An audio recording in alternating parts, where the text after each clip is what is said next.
मैंने एक पीआईएल पहले फाइल किया कि बेटे और बेटी की शादी की उम्र बराबर करो, वो हिंदू हो या मुसलमान, पारसी हो या ईसाई।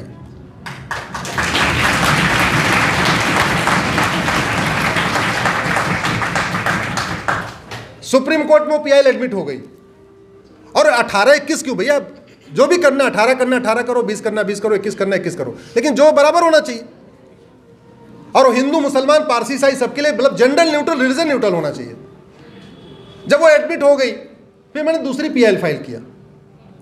मैंने अपनी पीआईएल में लिखा, साहब अगर कल्पना करिए, वैसे मेरी बेटी है नहीं, कल्पना करिए मेरी 4 बेटियां हैं और एक बेटी अगर हिंदू से शादी करे, एक मुस्लिम से करे, एक पारसी से करे और एक ईसाई से करे, तो इनका ग्राउंड्स ऑफ डिवोर्स और प्रोसीजर ऑफ डिवोर्स अलग क्यों होना चाहिए? यह संविधान के खिलाफ है कि नहीं है?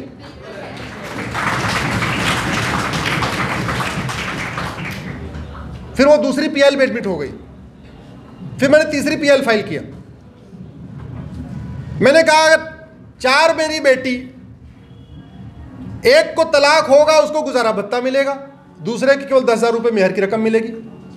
यह कैसा सेकुलरिज्म है भाई? गुजारा भत्ता तो जो भी देना, फार्मूला एक करिए, जो फार्मूला है वो एक होना चाहिए।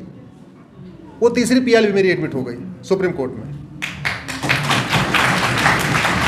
फिर मैंने चौथी पीआईएल फाइल किया कि गोद लेने का अधिकार और बच्चे की भरण पोषण का अधिकार तो सबको मिलना चाहिए। इसमें प्रैक्टिकल प्रॉब्लम समझिए आप, दिक्कत कहां से है।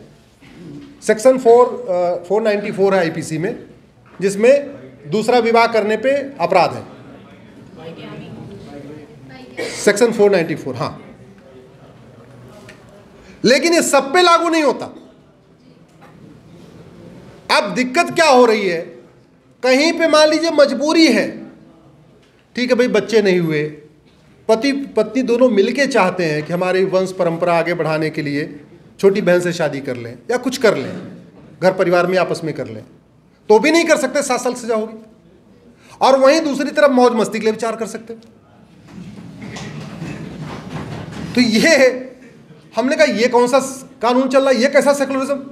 एक तरफ मजबूरी है, बच्चे नहीं हुए, कोई कमी थी तो हुआ भाई ठीक है, उसी परिवार में एक और कोई छोटी बहन है या उससे भी कर लो, परिवार का चलता रहे, वो भी नहीं कर सकते।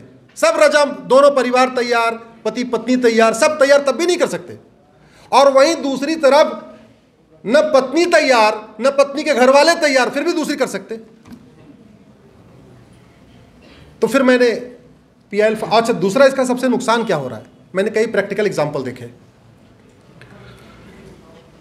बेटा होगा कि बेटी, ये पत्नी पे नहीं बल्कि पति पे डिपेंड करता है, सबको पता है, लेकिन कुछ जाहिलों को ये पता ही नहीं आज तक। उनको लगता है कि अगर बेटा नहीं हो रहा है तो ये महिला की कमी है। तो पता चला 5 बेटी हो गई, दूसरी शादी कर लिए बेटे के चक्कर में, अब फिर 5 बेटी हो गई, तीसरी शादी कर लिया, फिर 5 बेटी हो गई, चौथी कर लिया, फिर 5 हो गई, तो 20 बेटियां हो गई। अब उसके बाद एकदम फटे हाल, अरे क्या करूं, हमारे पास पैसा ही नहीं है, हमारा क्या करूं। तो मैंने कहा भैया गोद लेने का अधिकार तो सबको मिलना चाहिए ना, और दूसरी शादी अगर हो भी तो बिना पत्नी की सहमति के कैसे हो जाए। अगर दूसरी शादी अलाउ है तो सबके लिए अलाउ हो, और अगर वो सेक्शन 494 में अपराध है तो सबके लिए अपराध हो। जो टर्म्स कंडीशन बनाना है कि इन कंडीशन में दूसरी हो भी सकती है, कुछ कंडीशन बना दीजिए, लेकिन वो कंडीशन सबके लिए होनी चाहिए। ऐसा क्यों कि एक तरफ तो चाह के भी नहीं कर पाए, दूसरी तरफ मौज मस्ती में हो जाए। तो मैंने चौथी पीआईएल फाइल किया कि गोद लेने का अधिकार, भरण पोषण का अधिकार सबको मिलना चाहिए। सुप्रीम कोर्ट में वो भी एडमिट हो गई।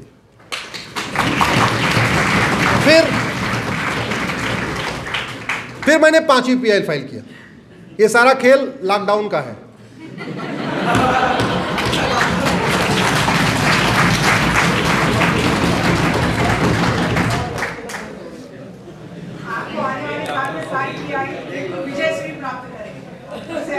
लॉकडाउन में कोर्ट बंद थी, जाना था नहीं, घर में हमें बैठने की आदत है नहीं, तो मैं बैठे बैठे ही काम कर रहा था।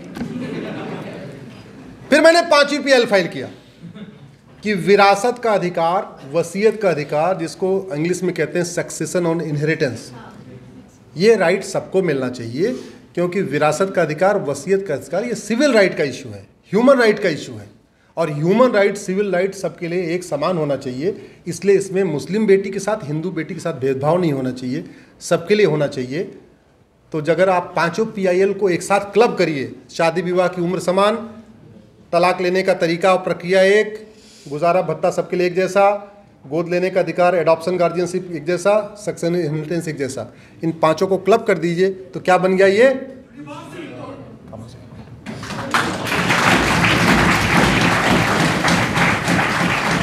और एक बात मैं और बड़ी क्लैरिटी के साथ कह दूं, इस कॉमन सिविल कोड की जरूरत, कुछ लोगों ने मेरे ऊपर आरोप लगा दिया कि तो पता नहीं क्या क्या आरोप लगाते रहते हैं, मैं तो अभी पढ़ता भी नहीं हूं।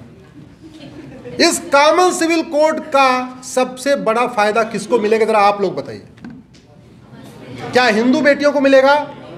सबसे ज्यादा फायदा किसको मिलेगा? लेकिन दुर्भाग्यवश संसद में जो खासतौर पे अपने आप को मुस्लिम्स के रहनुमा कहते हैं, अपने आप को मुस्लिम पार्टी बताते हैं, वो इसका विरोध करते हैं। अरे शादी विवाह की उम्र अगर समान होगी तो इसका हिंदुओं को कोई ज्यादा फायदा नहीं। 18 साल और 21 साल पहले ही है, वहां पे केवल 3 साल का जो गैप है वो मेंटेन होगा।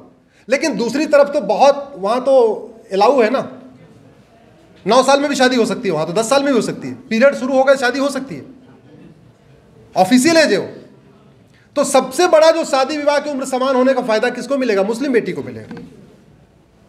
अगर ग्राउंड्स ऑफ डिवोर्स कॉमन हो जाएगा, प्रोसीजर ऑफ डिवोर्स कॉमन हो जाएगा, सबसे ज्यादा फायदा किसको मिलेगा? मुस्लिम बेटी को। मैंने, क्योंकि ट्रिपल तलाक भले खत्म हो गया, मैं ट्रिपल तलाक केस में भी था मैं, लेकिन तलाके हसन, तलाके हसन, तलाके सुन्नत, तलाके बाइन, तलाके किनायत आज भी चल रहा है ना। हमको भी नहीं पता था, तो पीड़ित बेटियां आई हमारे पास, हमको एक ने बोला हमको हसन दे दिया, एक ने बोला हमको एहसन दे दिया, एक बोला हमको बाइन दे दिया, एक ने बोला किनाया दे दिया, एक ने बोला सुन्नत दे दिया। तब जाके पढ़ समझ, अच्छा ये भी होता है, नहीं तो हमको भी नहीं पता था। एक बच्ची, उसका मैं नाम भी इसलिए ले सकता हूं कि वो मीडिया में भी आती है, बेनजीर हिना करके आप लोग गूगल करिएगा, बेनजीर हिना। उसका केस मैंने सुप्रीम कोर्ट में किया है। वो रिपब्लिक में पत्रकार है, चैनल में, पढ़ी लिखी लड़की, जर्नलिस्ट है, जर्नलिज्म का कोर्स किया हुआ है, उसका हस्बैंड भी एडवोकेट है। शादी हुई और 1 साल के बाद उसने चिट्ठी भेज दिया तलाके हसन, कुरियर कर दिया, एक चिट्ठी भेजा, दूसरी चिट्ठी भेजा, तीसरी चिट्ठी बोला तलाक हो गया जाओ। बाद में पेटीएम से 15,000 रुपये बोला तुम्हारी ये मेहर की रकम, और छोटा बच्चा उसका 8 महीने का था, उसका नाम है अली, बोला 2,000 रुपये बच्चे का दूध का, तो 17,000 रुपये में तलाक हो गया। ये भारत में हो रहा है। हमारे सांसदों को शर्म नहीं आती? संविधान निर्माताओं ने कहा था इस देश में समान नागरिक संहिता होगी, देश की सभी बेटियों को इक्वल राइट होगा, देश की सभी बहन बेटियों को बराबर अधिकार मिलेगा। सबसे बड़े बेशर्म तो वो हैं जो समान नागरिक संहिता का विरोध करते हैं, और उनसे कम पाप उनका नहीं है जो इस समान नागरिक संहिता पे मौन है। धन्यवाद हमें उनको देना चाहिए जो वास्तव में संसद में बोलते हैं या बाहर बोलते हैं इसके पक्ष में। कुछ हैं जो बोलते हैं।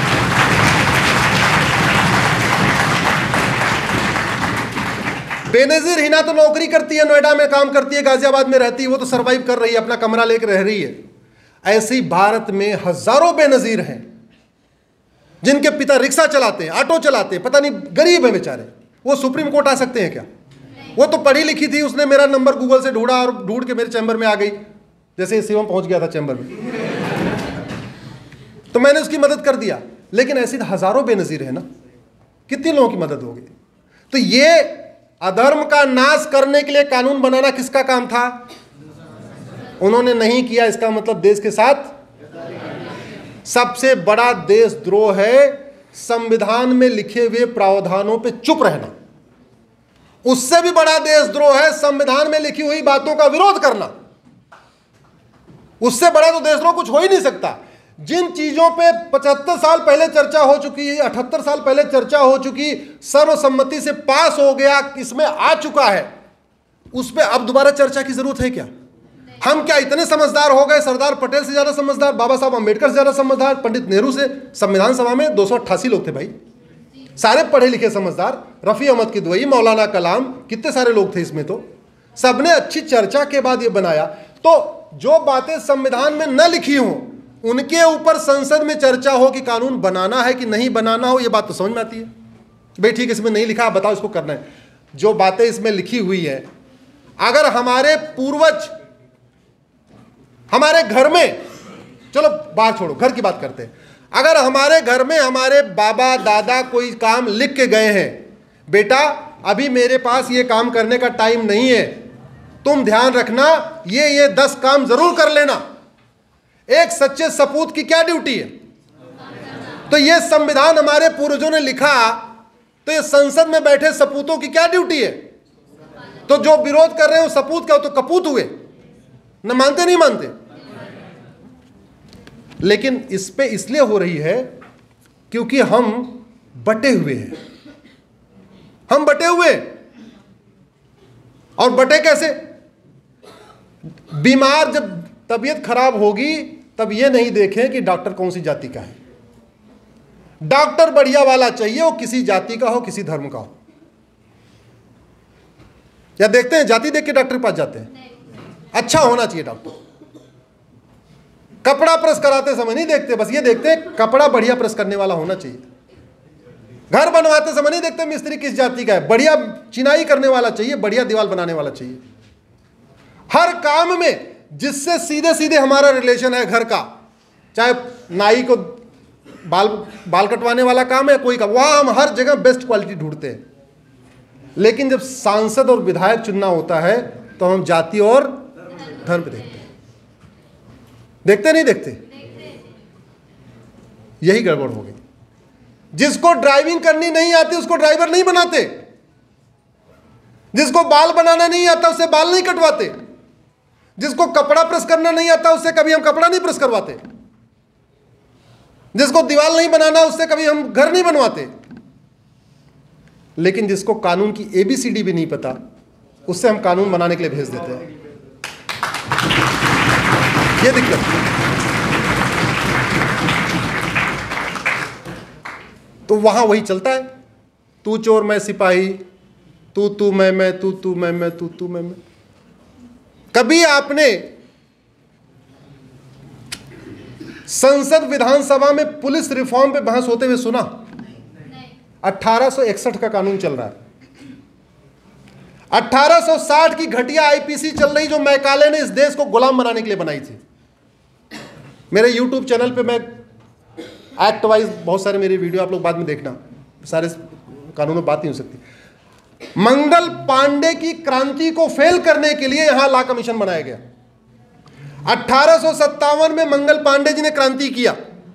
मंगल पांडे को की क्रांति को फेल करने के लिए, मंगल पांडे के विद्रोह को दबाने के लिए यहां लॉ कमीशन बनाया गया।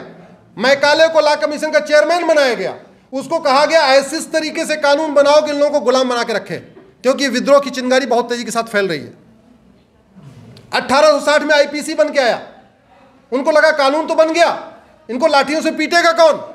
अगला कानून बना 1861 में, उसको कहते हैं पुलिस एक्ट। हमारे बाहर बैठे पुलिस के साथी आज भी 1861 वाले कानून से चल रहे, देखो मुस्कुरा भी रहे हो। तो अंतर क्या हुआ? अंतर यह हुआ कानून तो वही है तो सिस्टम तो वही चलेगा। पहले वो अंग्रेजों के गुलाम थे, अब बाद वाले अंग्रेजों के गुलाम हो गए।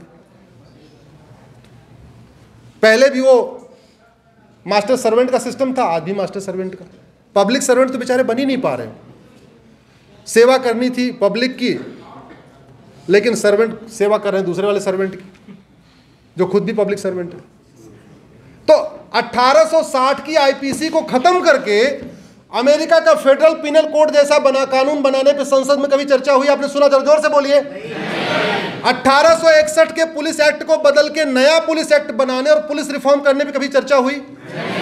इस देश में 5 करोड़ मुकदमे district court, high court, supreme court में है। 5 करोड़ मुकदमे चकबंदी अधिकारी के यहाँ, DDC के यहाँ, SOC के यहाँ चल रहे हैं। कभी जुडिशियल रिफॉर्म पे चर्चा हुई? इस देश में गरीब की किताब अलग है, अमीर की किताब अलग है, मध्यम वर्ग की किताब अलग है, क्लर्क का बच्चा अलग किताब पढ़ता है, कप्तान का बच्चा अलग किताब पढ़ता है, मंत्री का बच्चा अलग किताब और संतरी का बच्चा अलग किताब। कभी समान शिक्षा पे चर्चा हुई? तो चर्चा तो इस पे करनी थी, चर्चा इस पे करनी थी।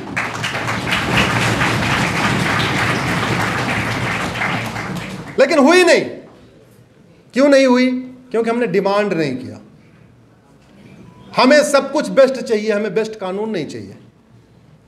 सड़क बढ़िया चाहिए, कानून बढ़िया नहीं चाहिए। एक चीज ध्यान रखिए, जब तक कानून अच्छा नहीं होगा, जिसकी कोई लागत नहीं है, तब तक न भ्रष्टाचार कम होगा, न अपराध, कोई भी देश विरोधी गतिविधियां कम नहीं होगी। भ्रष्टाचार के कारण इस देश में 5 लाख से ज्यादा लोग मरते हैं। कभी आपने सोचा ही नहीं। सड़क टूटती हर साल, सड़क में गड्ढे होते हैं, उस गड्ढे में लोग गिर के मरते हैं। उसका रूट काज क्या है? क्या रूट काज है उसका? मैं वकील बनने के पहले मैं इंजीनियर था, तो जापान में बहुत अच्छा सिस्टम है, वाई वाई एनालिसिस कहते हैं। खासतौर पे उसका यूज मारुति में बहुत हुआ। जब मैं मारुति में गया तो वहां उसका बहुत यूज करते थे। जापान में हर प्रॉब्लम की वाई वाई एनालिसिस करते हैं। मशीन खराब हो गई, उसकी वाई वाई एनालिसिस। क्यों? ये वो सोशल प्रॉब्लम की भी वाई वाई एनालिसिस करते हैं। गड्ढा हुआ तो क्यों? मटेरियल खराब था, मटेरियल क्यों खराब आया? कमीशन खा लिया, कमीशन क्यों खराब खाया? कानून ठीक नहीं।